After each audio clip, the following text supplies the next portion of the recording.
মাতা কি পেছন দিকে নারকেল তেলের মতো জমে গেছে মনে হচ্ছে সবাই। ওদিকে বেশি ঠান্ডা পড়ছে নাকি? নাকি আজকে সংক্রান্তি তাই পিঠে পুলি হয়েছে? কি বাড়িতে পিঠে হয়েছে? ওই আমার জন্য তো এলো না কিছু। একসাথে আমার সাথে হাত তুলে বলুন, ভারত মাতা কি জয়, ভারত মাতা কি জয়। মহান দেশের মহান নেতা নরেন্দ্র মোদী জিন্দাবাদ, নরেন্দ্র মোদী জিন্দাবাদ, জেপি নাড্ডা জিন্দাবাদ, জেপি নাড্ডা জিন্দাবাদ, অমিত শাহ জিন্দাবাদ, অমিত শাহ জিন্দাবাদ, ভারত মাতা কি জয়। আজকে পবিত্র সংক্রান্তি। এই সংক্রান্তির দিনে যেদিন থেকে উত্তরায়ণ শুরু হয়, দক্ষিণায়ণ শেষ হয়ে দিন আস্তে আস্তে বড় হতে শুরু করবে। এই পবিত্র দিনে আজকে আমরা সাদিকপুর দুলাল কালীতলায় আমরা সবাই এখানে উপস্থিত হয়েছি। বন্ধুগণ, উপস্থিত হয়েছি কেন? উপস্থিত হয়েছি এখানে আমাদের কাছে, আপনাদের কাছে আমি এই বার্তা দিতে উপস্থিত হয়েছি। এতদিন আপনারা কংগ্রেসের সাংসদ দেখেছেন, আগে তৃণমূল কংগ্রেসের সাংসদ দেখছেন, সিপিএম এর সাংসদ দেখেছেন।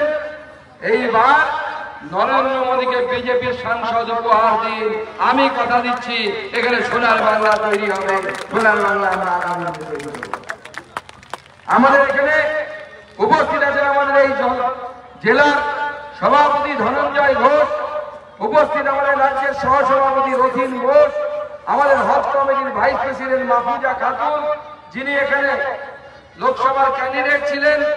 উপস্থিত আছেন ইনচার্জ সুদীপ্ত চ্যাটার্জি, আমাদের বিভাগের নেতা তাপস মিত্র, উপস্থিত জয়েন্ট ইনচার্জ মনোজ সরকার, উপস্থিত সুবল চন্দ্র ঘোষ, সুরজিৎ দাস, রাম চৌধুরী, তনুশ্রী ঘোষ, এরা সবাই সাধারণ সম্পাদক। আজকে আমাদের যে মন্ডলের প্রোগ্রাম হচ্ছে সেই মন্ডলের মন্ডল সভাপতি আমাদের দুর্যোধন ঘোষ, উপস্থিত আমাদের এই সভার মূল আয়োজক আমাদের জেলার সেক্রেটারি মহাবীর ঘোষ সহ আরো অন্যান্য অনেক নেতৃত্ব আছে, বিভিন্ন মোর্চার সভাপতিরা আছে। সবাইকে একটা জোরে হাততালি দিয়ে সবাই মিলে স্বাগত জানাই। আমাদের দুজন রাজ্য কমিটির সদস্য আছে, সবার নাম বলা সম্ভব। বন্ধুগণ, গত লোকসভা নির্বাচনে আমরা 3,17,000 ভোট পেয়েছিলাম। আর একটু ধাক্কা দিন, এটাকে 4 লক্ষের উপরে পৌঁছে দিন। আমি কথা দিচ্ছি এই জঙ্গিপুর লোকসভাতে ভারতীয় জনতা পার্টি জিতবে। আমি জানি এখানে বিজেপি করা অত সহজ নয়। আমরা দেখেছি যখন সিএ আইন পাস হয়েছিল, আমাদের পার্টি অফিস ভেঙে দেওয়া হয়েছিল, আমাদের পার্টি অফিসে আগুন ধরিয়ে দেওয়া হয়েছিল। আমাদের জঙ্গিপুরের প্রপারে যে পার্টি অফিস ভাড়া দেওয়া ছিল, সেই পার্টি অফিসে দরজা জানলা ভেঙে দেওয়া হয়েছে। আজকে জঙ্গিপুরে আমাদের পার্টি অফিস নেই। আমরা পার্টি অফিস করতে বাধ্য হয়েছি আহিরে। কিন্তু মনে রাখবেন, এই প্রত্যেকটা কড়াই গন্ডায় হিসাব মেটে দেওয়ার দায়িত্ব ভারতীয় জনতা পার্টির। আমরা সবাই এলে সব হিসাব মেটাবো, কোনো হিসাব বাকি থাকবে না। আজকে মুখ্যমন্ত্রী সেই সময় আমার সংখ্যালঘু ভাইদেরকে খেপিয়েছে। মুখ্যমন্ত্রী বলেছিলেন সিএনআরসি করতে দেব না। আমি এই মঞ্চ থেকে আমার সংখ্যালঘু ভাই বোনেদেরকে বার্তা দিতে চাই। তখন মুখ্যমন্ত্রী বলতেন সিএনআরসি হতে দেব না। এখন সেই মুখ্যমন্ত্রী বলছে, কি বলছে? এনআরসি হতে দেব না। সিএ এর কথা কিন্তু আর বলছে না। কি আমি ঠিক বলছি তো? লক্ষ্য করেছেন তো আপনার টিভিতে? সিএ ভারতবর্ষের আইন। সিএ এর মাধ্যমে কারো নাগরিকত্ব কেড়ে নেওয়া যায় না, কেড়ে নেওয়া হয় না।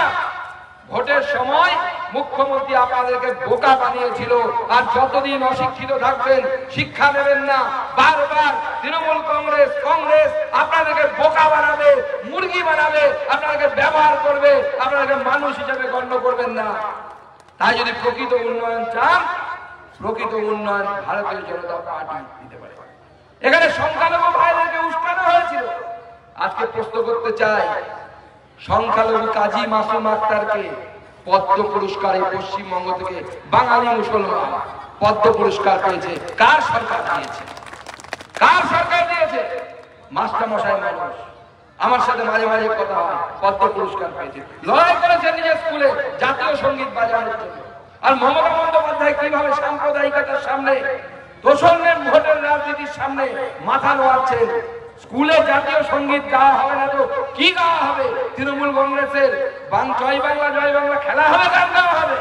প্রত্যেকটা স্কুলের জাতীয় সঙ্গীত গাওয়া হবে। আর যারা আটকানোর চেষ্টা করবে তাদেরকে আমরা, সে হিন্দু হোক মুসলমান হোক, আমরা এই মঞ্চ থেকে বলছি তারা দেশদ্রোহী। জাতীয় সঙ্গীত যারা গাওয়ার দায়িত্বে বাধা দেয় তারা দেশদ্রোহী, তারা দেশদ্রোহী। আর এই দেশদ্রোহীদের বিরুদ্ধে ভারতীয় জনতা পার্টির সংগ্রাম। আজকে বন্ধুগণ, আমরা দেখলাম এই বাংলাকে মাননীয় মুখ্যমন্ত্রী কি তৈরি করতে চাইছে।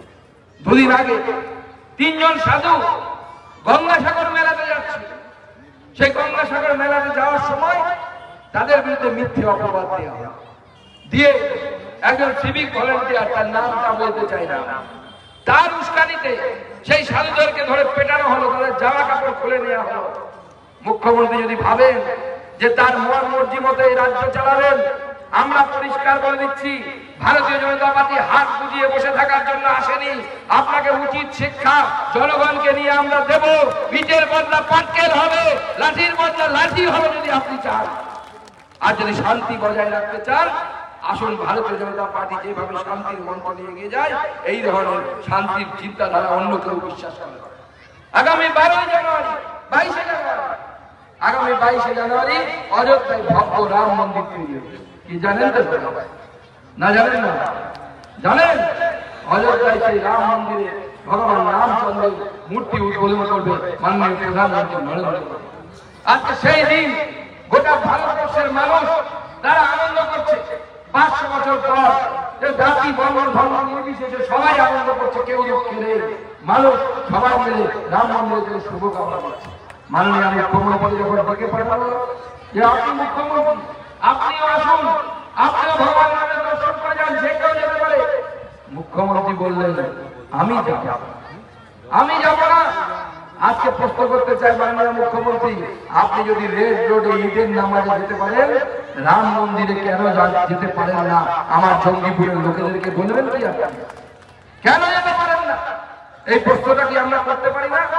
আমরা করলে আমাদের সাম্প্রদায়িক বলা, হিন্দুর কথা বলা যদি সাম্প্রদায়িক হয়, তাহলে ভারতবর্ষে 100 বার আমরা হিন্দুর কথা বলবো, আমরা সাম্প্রদায়িক হবো। আমাদের সাম্প্রদায়িক গালি দিলে আমাদের কোনো লজ্জা নেই। আপনার লজ্জা থাকলে থাকতে পারে, আপনার ভোট আজকে একদিকে যেমন আপনি সংখ্যালঘু ভাইদেরকে মিথ্যে আশ্বাসন দিচ্ছেন, মিথ্যে কথা বলছেন, মিথ্যে তাদেরকে খোঁচাচ্ছেন। আজকে আমি বলতে চাই, প্রশ্ন করতে চাই যে যেভাবে আপনাদেরকে মিথ্যে আশ্বাসন দেওয়া হলো, সিএ এর কথা বলা হলো, সেই সিএ তো চালু হবে। সেই সিএ হলে পরে আপনাদের কারো কোনো ক্ষতি হবে না, আমার কোনো ক্ষতি হবে না, এখানে থাকা মানুষের কোনো ক্ষতি হবে, শুধু উপকার হবে কিছু মানুষের। তো কিছু মানুষের উপকার হবে, ক্ষতিকার হবে, সেই গ্যারান্টি স্বীকার করতে। আপনি যদি ভারতবর্ষের নাগরিক হন, এই ভারতবর্ষের নাগরিক যদি আপনি হন, আমার যতখানি এই ভারতবর্ষের প্রতি অধিকার আছে, আপনারও ততখানি অধিকার আছে, এবং সেই অধিকার রক্ষা করার দায়িত্ব ভারতীয় জনতা পার্টি নেবে, নরেন্দ্র মোদী নেবে। নরেন্দ্র মোদী সরকার কোন জাতপাতে বিশ্বাস করে, তাহলে কাজী মাসুমাকে ভারতরত্ন দেওয়া হবে না। অ্যাম্বুলেন্স দাদাকে উত্তরবঙ্গের জলপাইগুড়ির মানুষ অ্যাম্বুলেন্স দাদা নামে পরিচিত, বাইকে করে অ্যাম্বুলেন্স নিয়ে যায় মুসলমান ভাই, তাকে ভারত পদ্ম পুরস্কার দেওয়ার ব্যবস্থা মাননীয় প্রধানমন্ত্রীর নেতৃত্বে নরেন্দ্র মোদীর সরকার করেছে। 6 কোটি মানুষকে পশ্চিমবঙ্গের আগামী 5 বছর বিনা পয়সায় রেশন দেওয়ার ব্যবস্থা করেছে নরেন্দ্র মোদীর সরকার। হিন্দুও পাবে, মুসলমানও পাবে। এটাকে নরেন্দ্র মোদী বলে সবার সাথ, সবার বিকাশ, সবার বিশ্বাস, এবং এটা নিয়ে ভারতবর্ষ এগিয়ে নিয়ে যেতে চায়। তারা নরেন্দ্র মোদীর রেশনের চালে পেট ভরে না, হিন্দুর পেট ভরে, মুসলমানের পেট ভরে, খ্রিস্টানের পেট ভরে, সবার পেট ভরে। নরেন্দ্র মোদী কোনো বাজ বিচার করেন না, মাননীয় প্রধানমন্ত্রী কোনো বাজ বিচার করেন না যে উজালা গ্যাসের সিলিন্ডারটা কার কাছে গিয়ে পৌঁছবে। ভারতবর্ষের 10 কোটি মহিলাকে উজালা যোজনার কানেকশন দিয়েছে ভারতবর্ষের প্রধানমন্ত্রী নরেন্দ্র মোদী। হিসাব করে দেখেননি কে তৃণমূলকে ভোট দেয়, কে বিজেপিকে ভোট দেয়। মাননীয় প্রধানমন্ত্রী কোনো হিসেব করে দেখেননি। তিনি দেখেছেন আমার ঘরের গরিব মায়েরা, কারণ মাননীয় প্রধানমন্ত্রী নরেন্দ্র মোদী নিজের মাকে ছোটবেলায় দেখেছেন কিভাবে উনানে ফু দিয়ে দিয়ে কাঠ দিয়ে রান্না করতে হতো, সেই কষ্ট নরেন্দ্র মোদী দেখেছেন। তাই নরেন্দ্র মোদী আমার ঘরের মায়েদেরকে জাতি বর্ণ ধর্ম নির্বিশেষে উজালা যোজনার কানেকশন দিয়েছে।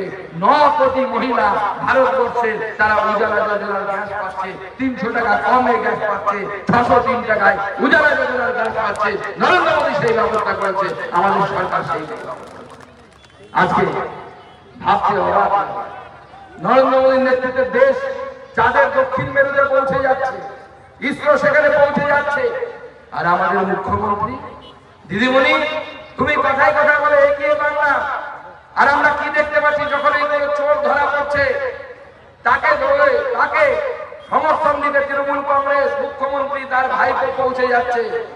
এখন জনগণ বলছে, বাংলার জনগণ বলছে চোরেদের এনার্জি অভিষেক ব্যানার্জি। যত বাংলার চোর তাদের এনার্জি দেওয়ার ব্যবস্থা তৃণমূল কংগ্রেস করছে।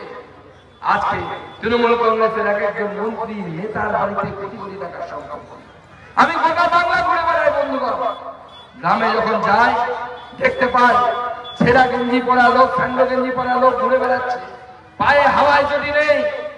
আর তৃণমূল কংগ্রেসের গঙ্গার প্রাক্তন চেয়ারম্যান, তার অ্যাকাউন্টে দেখা যাচ্ছে 2000 কোটি টাকা।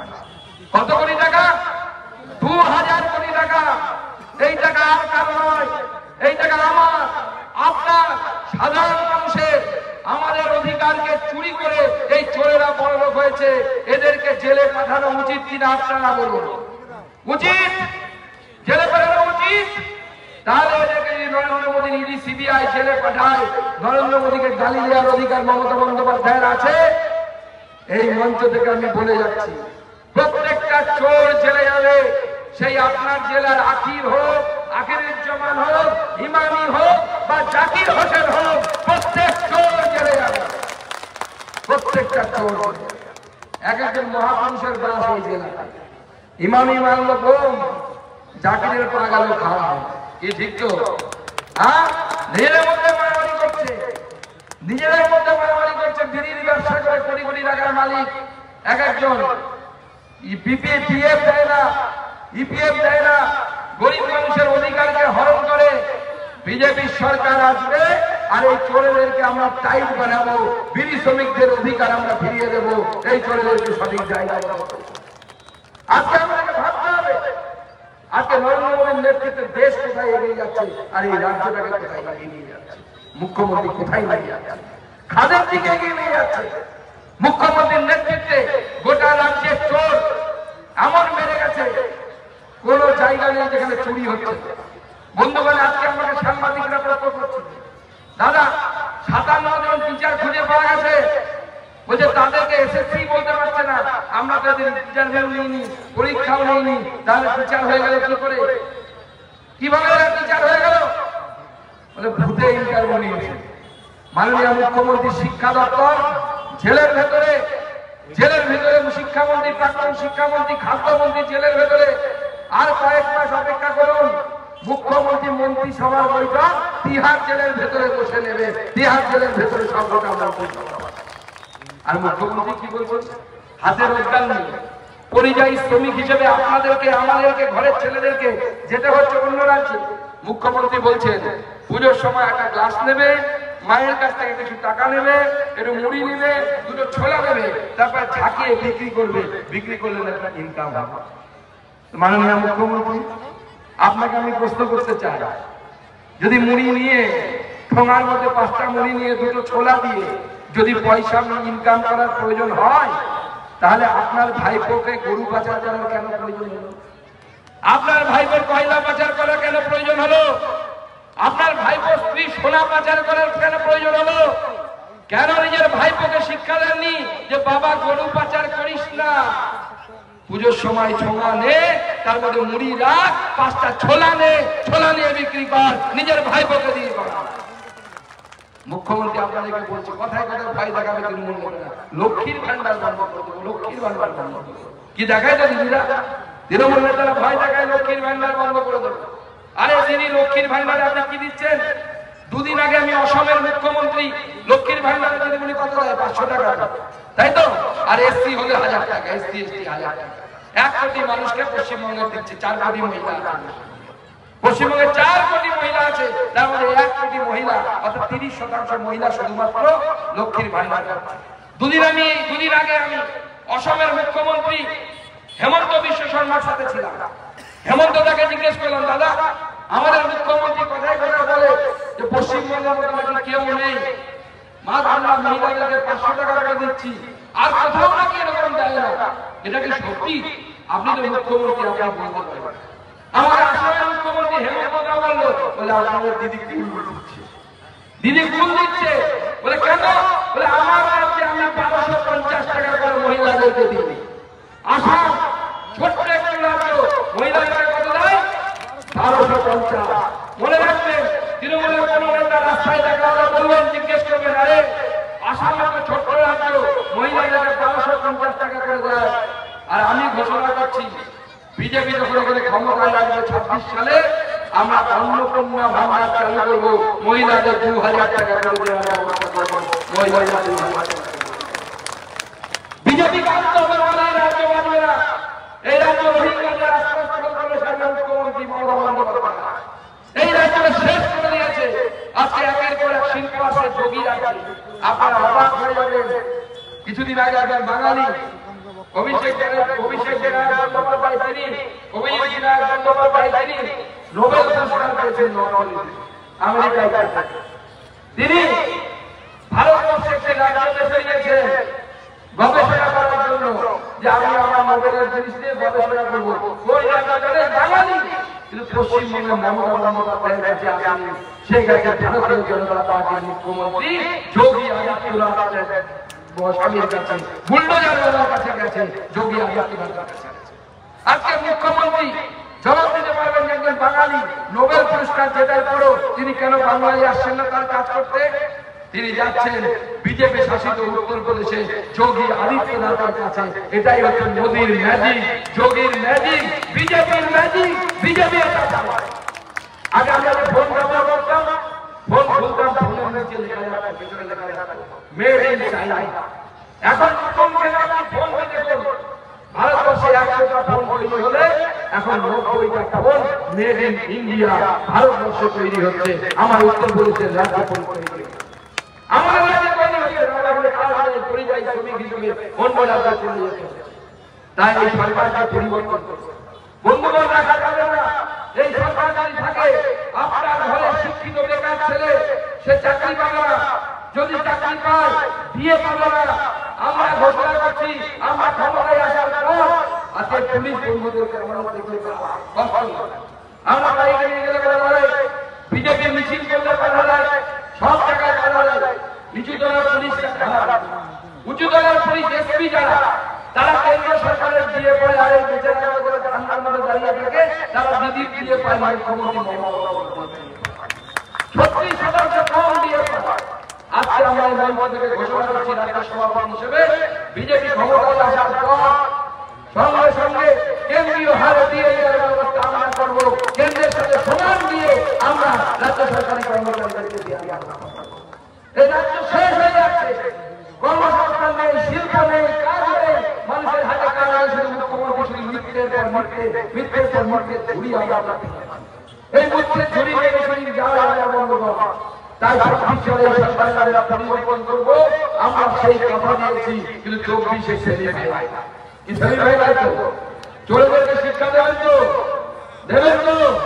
হবে তো? জঙ্গিপুর আপনারা লড়বেন তো? এখানকার সাংসদ খলিলুর রহমান, তাই তো? আগে ভালো লোক ছিল জানতাম, এখন তৃণমূলের লোকে চুরি করা শিখেছে, করেছে, চুরি করছে, বিড়ি শ্রমিকদের পিএফ চুরি করছে, আমাদের সমস্ত সরকারি প্রকল্প চুরি করছে, কোথায় কোথায় সম্পত্তি করেছে। এমএলএদের নাম আল্লাহ জাকির হোসেন, আগের জমা, ইমানি, সিপিএম থেকে আসা এমএলএ আছে, এদের সম্পত্তির হিসেব করে আমাদের জেলা সভাপতির হাতে তুলে দিন। উপযুক্ত ব্যবস্থা করার দায়িত্ব আমাদের। আমি নিজে গিয়ে সিবিআই এর কাছে, ইডির কাছে চিঠি লিখে কমপ্লেন করে আসবো, কিন্তু উচিত শিক্ষায় এই উচিত শিক্ষা আমাদের দিতে হবে। এই সরকারকে আমরা তুলে ফেলে দেবো, উপরে ফেলে দেবো। আর আমাদের তরুণদের গায়ে, আমাদের মায়ের গায়ে যেখানে হাত পড়েছে, যেখানে পার্টি অফিসে হাত পড়েছে, তার প্রত্যেকটা হিসেব আমরা করার সবাই আমরা দিয়ে দেবো। 26 আমরা সরকার গঠন করবো, আর 24-এ এই 24-এ কি হবে? আমি একটা ছোট্ট গল্প বলে আমার বক্তব্য শেষ করছি। গল্পটা সবাই জানেন, রামায়ণের গল্প। রামায়ণে আমার গাজা রামচন্দ্র শ্রীলঙ্কার পাশে পৌঁছে গেলে সমুদ্রের পাড়ে সেতু তৈরি করবে। রাম সেতু তৈরি হচ্ছে, বানর সেনা বড় বড় পাথর তুলে আনছে, তাদের রাম লিখছে, নদীর মধ্যে ফেলে দিচ্ছে, আর পাথর ভাসছে।